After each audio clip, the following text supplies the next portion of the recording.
Welcome to Wisdom Journey, the podcast where we explore the path of building an online business from the ground up. Here, I share my wins, struggles, lessons, and experiments so you can learn, adapt, and grow alongside me. I also interview experts in their respective field. Whether you're just starting out or looking for new strategies to scale, this is your space to find inspiration and practical wisdom. I'm your host, Wisdom Okonkwo, and I'm excited to take you on today's journey. Today's guest is Bob Labbe, an inventor and engineer who turned an everyday frustration into a real-world product and business after a simple but annoying experience with a drink coaster that stuck to the bottom of his glass and spilled condensation all over his clothes before a dinner outing. Bob decided there had to be a better situation. That moment sparked the creation of what he now calls the ultimate drinking coaster, a product designed not just to protect surfaces from condensation, but also to prevent that condensation from spilling onto the user.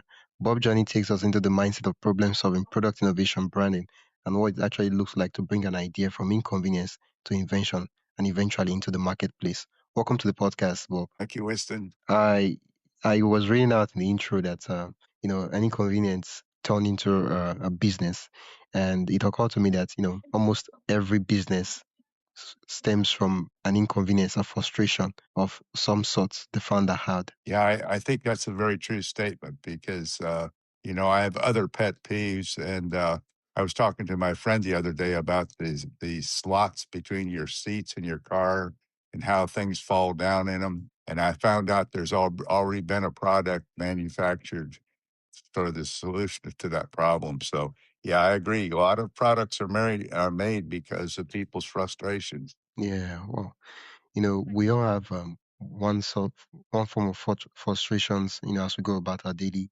um, life. I'm curious, at what point did you move from this is frustrating to I think I can actually solve this? Well, it's kind of interesting. I had dinner with my daughter in Atlanta, Georgia, back in October of 2023. And we were getting ready to go out to a very nice restaurant. So all of us were dressed to our nines. And we were sitting around having a couple cocktails. And she had given me a leather coaster to put my drink on, and I was using it.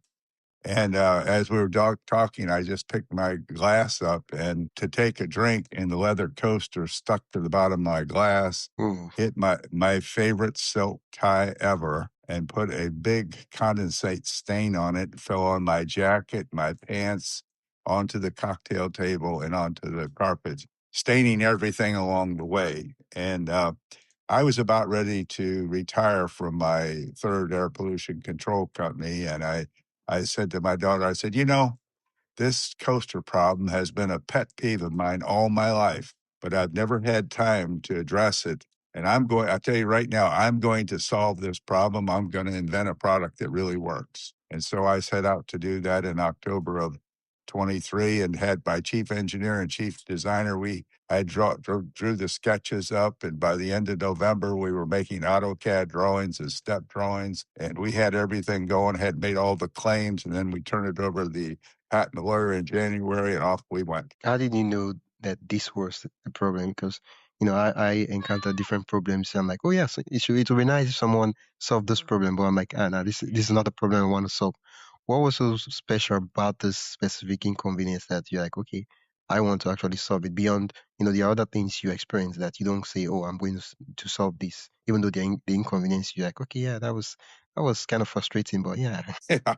Well, all my life I had three air pollution control companies, and I was solving problems for utility plants, steel mills, cement plants, pulp and paper, all big problems, big solutions. And I was about ready to end my career. And along the way, I had several ideas that I had in my file drawer about patenting products, and of course, Coaster was not one of them. But this was just a frustration when it ruined my silk tie, and I took it to the cleaners, and they could not get the stain out. And I was very unhappy with that. So I thought, okay, well, I'm going to do this because this is a fun product solution, Yeah. and I'm going to create this product so that it's engineered properly and it works. And truly, this is the only drink coaster in the world that really works, that really functions to do what it's supposed to, because it captures, conveys, collects, and contains the condensate in the reservoir pan, so it doesn't get on your clothes, your coffee table, or your carpet. So it's the real solution to the problem. And I was just excited about having a fun product to do instead of a big, enormous system that I was doing the air pollution control. So it was kind of a hobby at first. And now my daughter and son-in-law run the company, and they're doing a great job with it. Wow. How did your background in engineering influence your ability to turn the idea into a physical product? Well, of course, I went to Georgia Tech in Atlanta, Georgia, and graduated in 1968. And that's why I'm so old looking.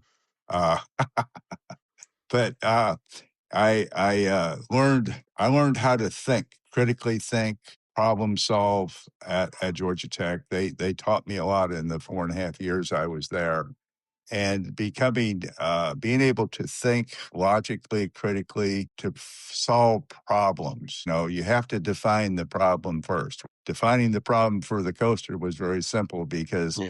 if condensate doesn't stay in where it's supposed to and it gets on your clothes, that's the problem. So we defined the problem very easily there. And then all that engineering experience and know-how through my career, plus my education at Georgia Tech, made me step down the logical path of solving a problem. That's, of course, what I did. Oh, what was the biggest challenge you faced when moving from concept to the first prototype? Well, I wanted to be sure, after we got the AutoCAD drawings done and the step function drawings done, those were manufacturing drawings, I presented it to my patent lawyer in St. Louis, where I live now.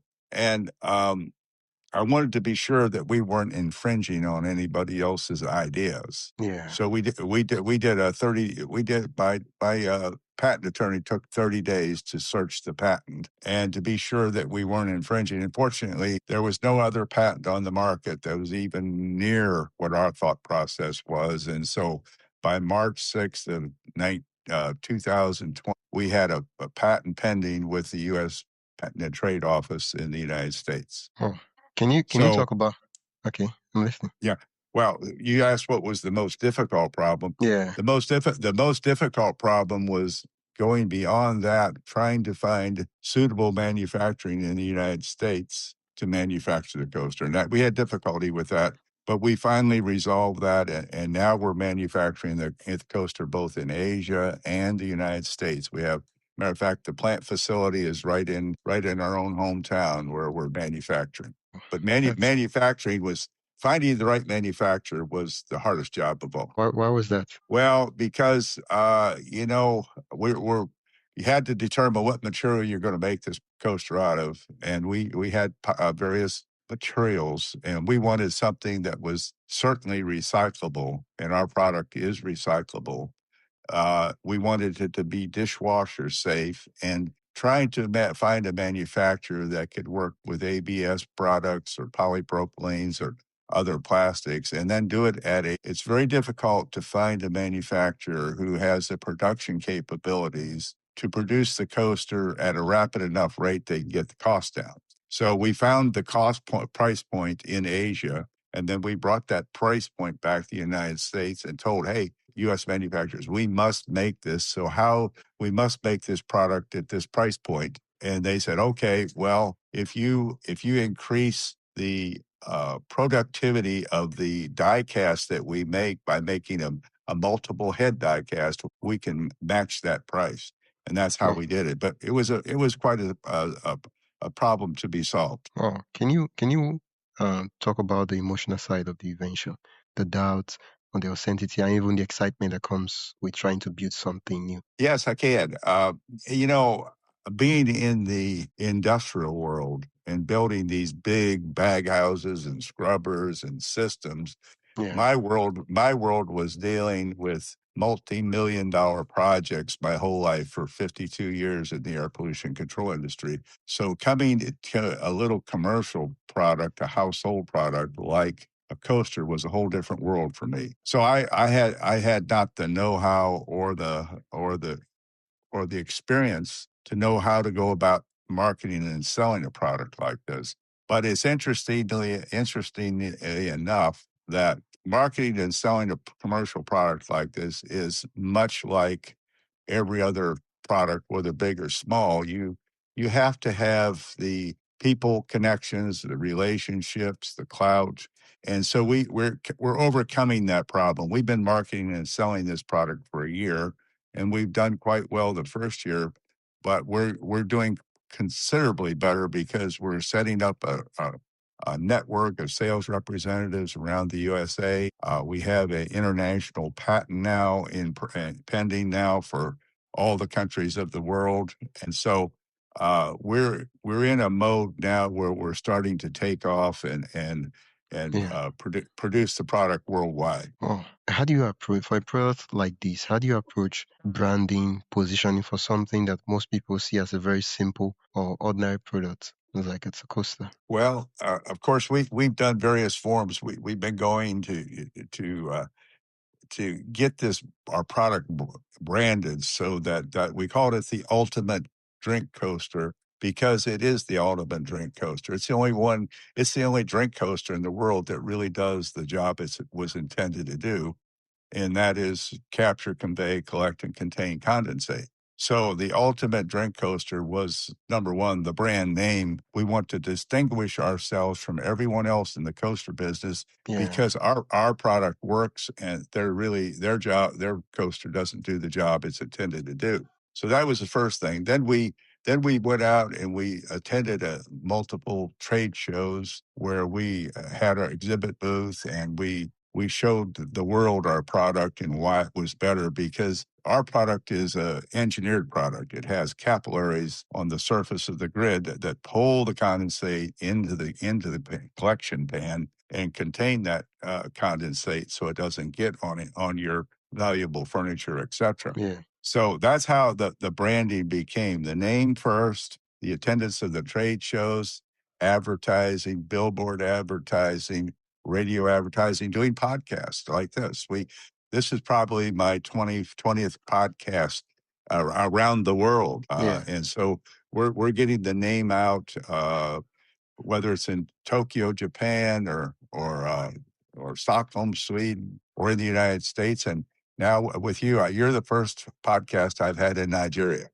Well, hey, quick break. Before we continue, I'd love for you to join the Wisdom Journey newsletter. Every week, I share exclusive insights, tools, and behind the scenes updates to help you stay ahead in your own journey of building an online business. It's simple, practical, and built to help you grow. Sign up today for free at the link in the description. Now, let's get back to the episode. Thank you. The name of the coaster, was it like the first stress, or was it like multiple iterations and then eventually got to the ultimate drinking coaster? Well, it's kind of interesting. My daughter and son-in-law said, "Are you sure you want to name this the ultimate drink coaster?" And I said, it came to my mind. I said, "Yeah, I want to name it the ultimate drink coaster because it is the ultimate drink coaster. It's the only one that works." So Yeah. that's how I came immediately to that name, ultimate. And I think that's a good branding name to separate us from all other coasters on the market. Well, for the product, we said at the beginning, and we said you had an inconvenience, and you went to the AutoCAD, start drawing, and Yeah. you moved from concept to eventually um, inventing the product. I'm curious, how did you validate that people actually wanted this product beyond the fact that you wanted it? Well, actually, it was because of basically my inexperience in commercial products.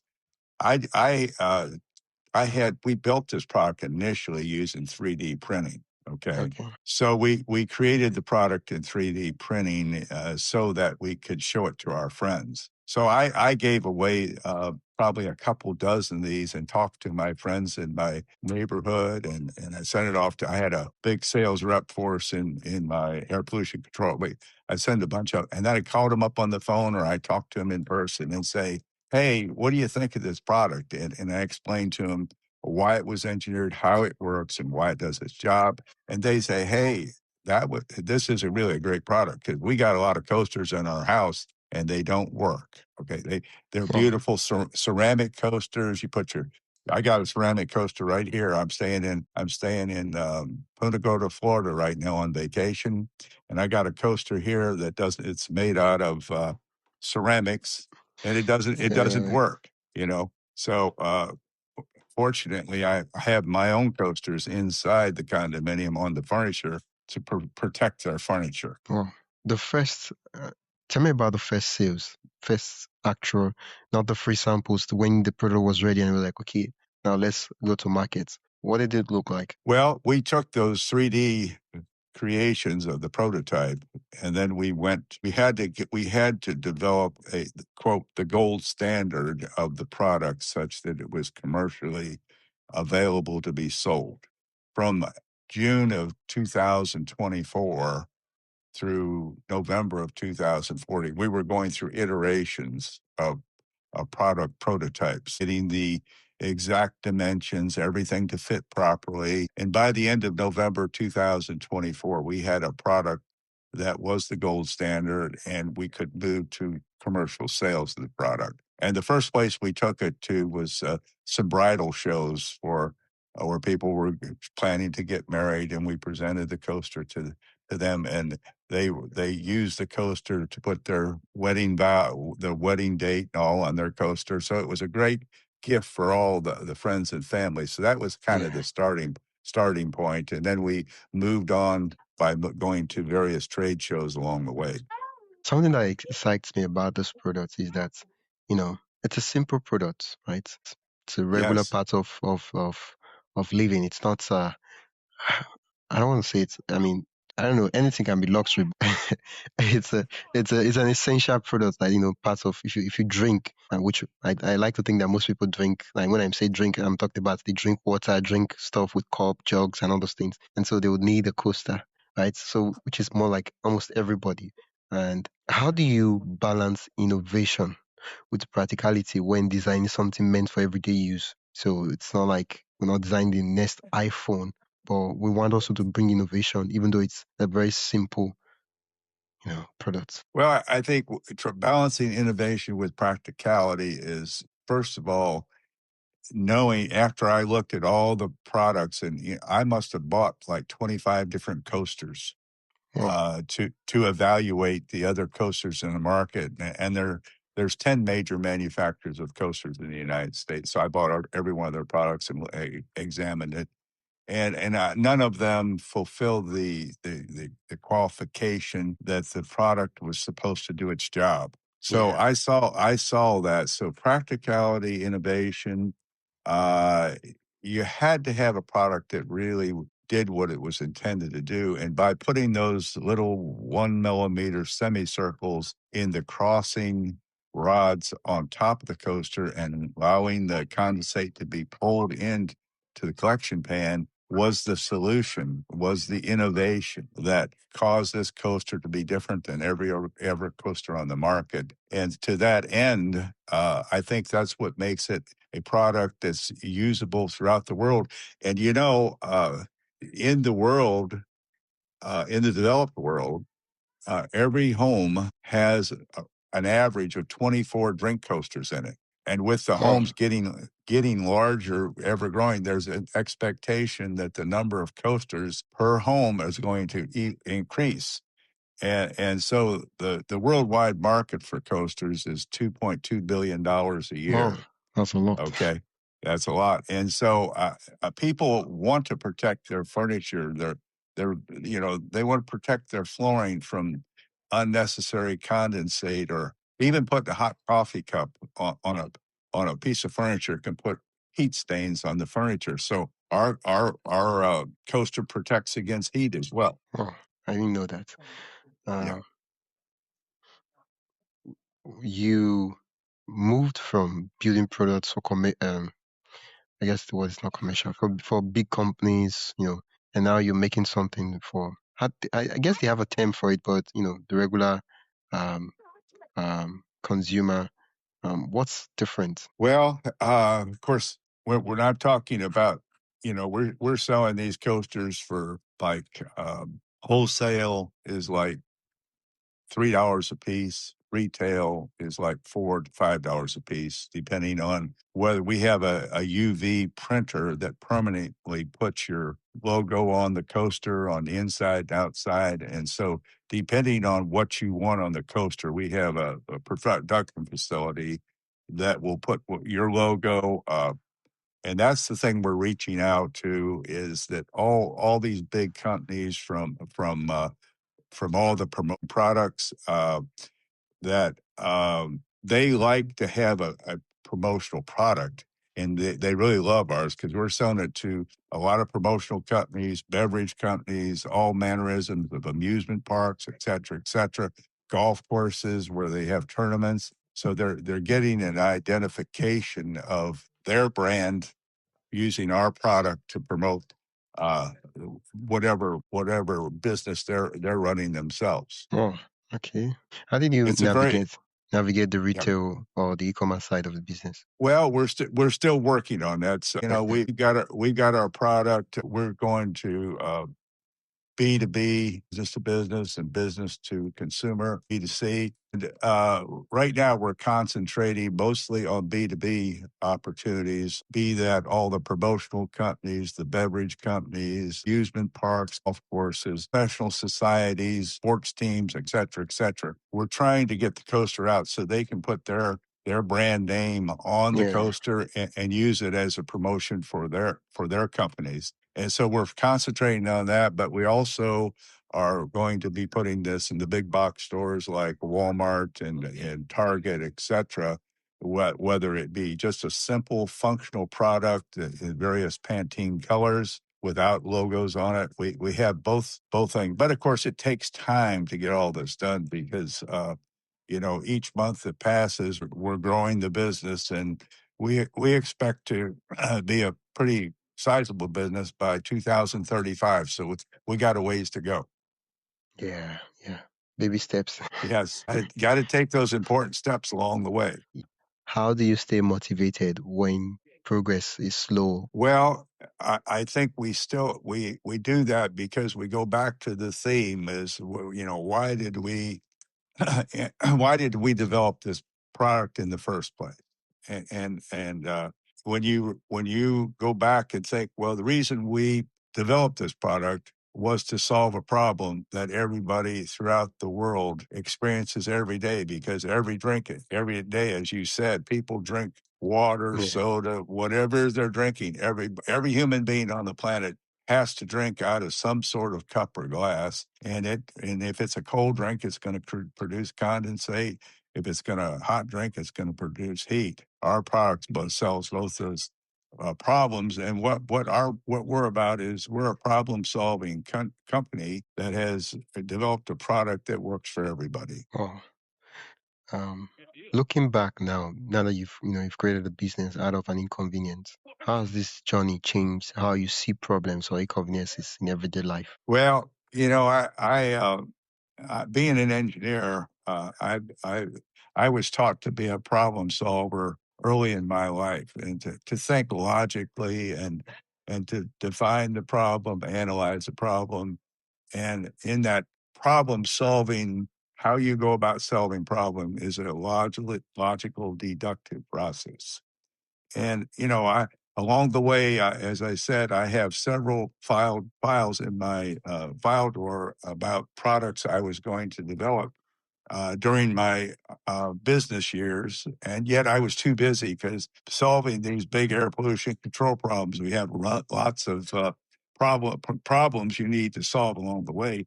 So I never had time to address those problems that were uh, annoyances to me or pet peeves to me. Well, this pet peeve I had time to address, and therefore I ended up with a product. What does success look like for you at this stage of your journey? Well, I think success is going to be based upon if we can satisfactorily reach out to all of the businesses and the people with our product, and then we can get feedback that, hey, this is the best drink coaster we've ever used. I think the satisfaction and the success for us as being acknowledged as, hey, you produce a product that really does work and really solves the problem of ruining our furniture or getting condensate on our clothes. If we get feedback from people and they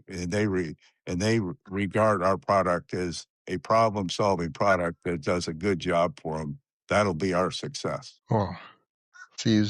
Sounds clearly defined. For someone listening right now who they have an idea, they have an everyday frustration, a frustration that just fancies them, and they want to turn it into a business opportunity, what mindset should they develop first, or where should they even start? Well, I think every every product that I suppose has been ever developed on the planet is somebody has had to come up with an idea.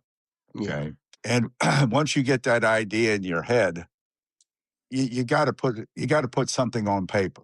You got to put that idea down on paper, be it a sketch or something that you can refer back to, because you're not going to develop the idea in 1 second and immediately produce a solution to the problem by putting a sketch down. You have to work on it. So yeah, I tell people, look, if you've got an idea that you want to develop a product that's helpful to humanity, put your sketch down on paper and then think about it. Think about it and go back to that sketch and keep developing it and developing it.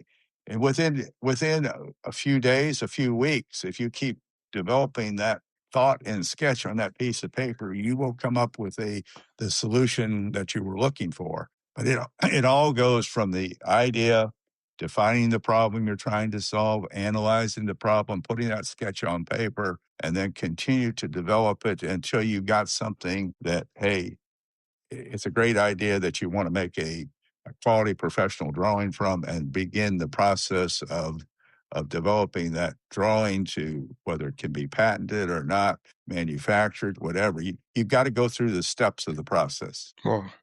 Thank you for that recommendation, Bob. How can listeners connect with you and also learn more about the work you're doing, the ultimate um, drink coaster or coaster drink? I just misplaced the words. Drink coaster, yeah. Well, I mean, if you like, if to get a hold of us at the Ultimate Drink Coaster Company, we have a website, Ultimate Coaster Co. That's Ultimate Coaster Co.com. And we're available on Amazon.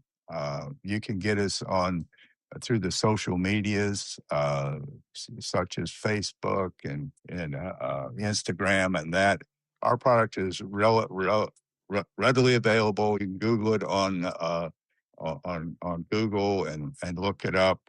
It's available in different colors. You can have if you have a business and you want your logo put on it, we will customize. You send us your logo with artwork, and we'll put it on you and make samples for you. So there's lots of ways you can reach out to us, and then we'll respond to you with kind of samples that you can review before you give a production order. Wow, I'll put the link in the description so that the listeners can click and go directly to the site. Thank you so much, Bob, for sharing the story of how you turned the frustration into a product and a business. Yes. Well, it's been a joy talking with you today, and I appreciate you having me.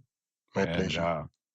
I hope that we can reach out to the people in Nigeria, and get them a coaster that works for them. That would be lovely. Thanks for tuning into Wisdom Journey. I hope today's episode gave you practical steps and fresh ideas to keep moving forward. If you found value, be sure to subscribe and share this podcast with a fellow creator or entrepreneur who'd love to learn too. And don't forget to sign up for the newsletter and the link in the description for more resources, experiments, and lessons straight to your inbox. Until next time, keep building, keep learning, and keep walking your own wisdom journey. Yeah.